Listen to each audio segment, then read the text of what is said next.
welcome back to Lena Bond Sports Talk. I'm your host, Lena Bond. Today we're talking bracketology. And now I have to say, this is the most competitive bracket I have seen in the last 5 years. This year, more than any other year, absolutely anybody can win it. And when it's all said and done, the players who compete in this year's tournament are going to compose of the best NBA draft class we've seen since 2003, 1996, or 1987. And with that being said, let's get to the madness.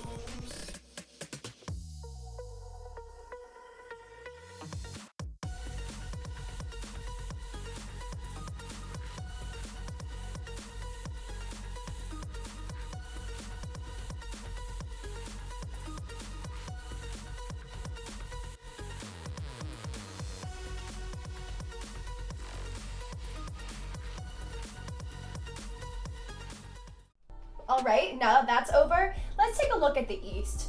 Now, I have Duke coming out as a favorite in the East, and I'm going to tell you why. They have a really easy path to get to the Final Four, as well as the only trouble they're really going to see is when they play Villanova here in the Elite Eight. I like what Villanova's doing. They obviously won the championship last year. They're one of the only teams that come back and be a number one seed the year after they won the championship. That's all fine and dandy, but Duke's playing better basketball. Given Duke can be inconsistent at times, sometimes they play like the best team in basketball, sometimes they play like they don't even belong in the top 25.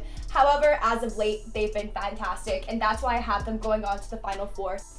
All right, guys, let's take a look at the West here. The West is a much more competitive region in comparison to the East. We've got Gonzaga, we got Notre Dame, we have Dunk City in Florida Gulf Coast, and we have Arizona, who I have to go on and take the Final Four and take the West. Two key matchups I really want to highlight here. First of that being Gonzaga versus Notre Dame. This is probably going to be the most competitive game that Gonzaga's seen all tournament, potentially all season. Notre Dame's going to put up a fight, but they have a lot of turnovers in their games, and Gonzaga's defense is going to take advantage of that so they can move forward and play Arizona in the Elite Eight. Zona's going to best Gonzaga here. I call this game the battle of the big men. Gonzaga's got 4 7-footers. Arizona has 3. In my personal opinion, Arizona has the best 7-footer college basketball has ever seen in my Finnish brother, Lauri Markkanen, and I think that's why they're going to go ahead and best Gonzaga and go play in the Final Four. All right, guys, moving on to the Midwest, a really competitive region in March Madness this year. We have Kansas, we have Michigan State, who makes it to the tournament almost every season. We have Nevada, who has been living and dying by the three. They have 3 separate players who have made 60 or more three-pointers this season alone. We have Rhode Island, who's been fantastic defensively, really underseeded in my opinion. We have Oregon, and we have Louisville, who potentially has the best head coach in college basketball with Rick Pitino. But as you see, I have Kansas taking it all in the Midwest. I was a little uncomfortable with this pick at first, being that Kansas has been the number 1 seed 6 different occasions under their head coach, but has only made it to the Final Four once. However, this season, I think they're going to make that 2 times. However, in the Midwest, there are just 2 matchups I really want to highlight for you guys. The first of that being this Rhode Island versus Oregon game. These 2 teams, like I said before, are really great defensively. Rhode Island and Oregon both have blocked a lot of shots this season. Really fun to watch. However, Oregon definitely has a better offense, having Tyler Dorsey and Dylan Brooks, and that's why I have them moving on to play Louisville in this matchup right here. The other matchup I really want to highlight for you guys is this Kansas-Oregon game. It's going to be really competitive, but with Chris Boucher being out, I really think Frank Mason and Devontae Graham are going to have their way in the paint, potentially the best backcourt in college basketball, and they're going to move on to play in the Final Four. All right, guys, let's take a look at our last region, the South.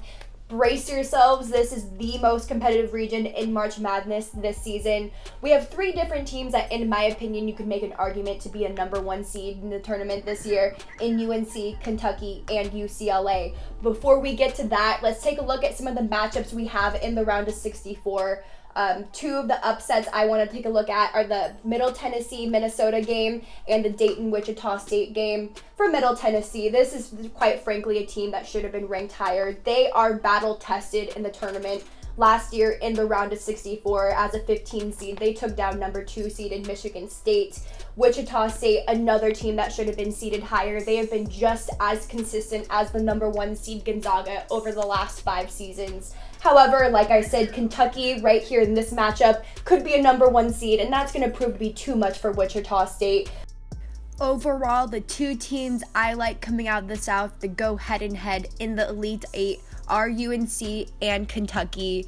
UNC's Justin Jackson is shooting like a madman as of recently, and his unconventional position and style of play is a matchup problem for any player and any team in college basketball. On the other side, we have Kentucky, which is a school that feeds the NBA the best talent year after year, and this year is no different. Malik Monk is a potential top pick in the NBA, averaging over 20 points a game. They have 4 McDonald All-American freshmen on the roster. This team is stacked, to say the least. However, I like UNC going into the matchup just because I want to see that UNC-Duke Final Four. That's going to be a matchup for the ages. So I have UNC coming out as a top seed out of the South. All right, guys, moving on to my Final Four, we have Duke, Arizona, Kansas, UNC. This Duke-Arizona game is going to be really fun to watch. We have Lauri Markkanen, we have Grayson Allen, but Grayson Allen is going to be key in this game. He's the type of player to really get into his opponent's head, and I think he's going to do that to this Arizona squad, eventually besting them to play UNC in the final game.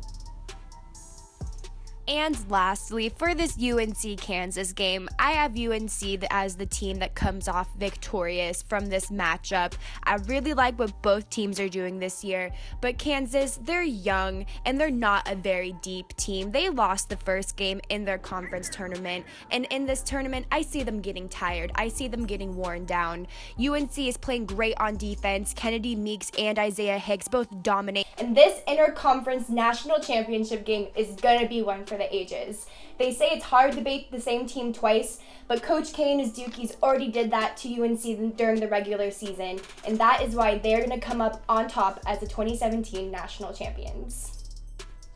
All right, guys, that was my perfect bracket, and yes, I expect to win Warren Buffett's $1 million.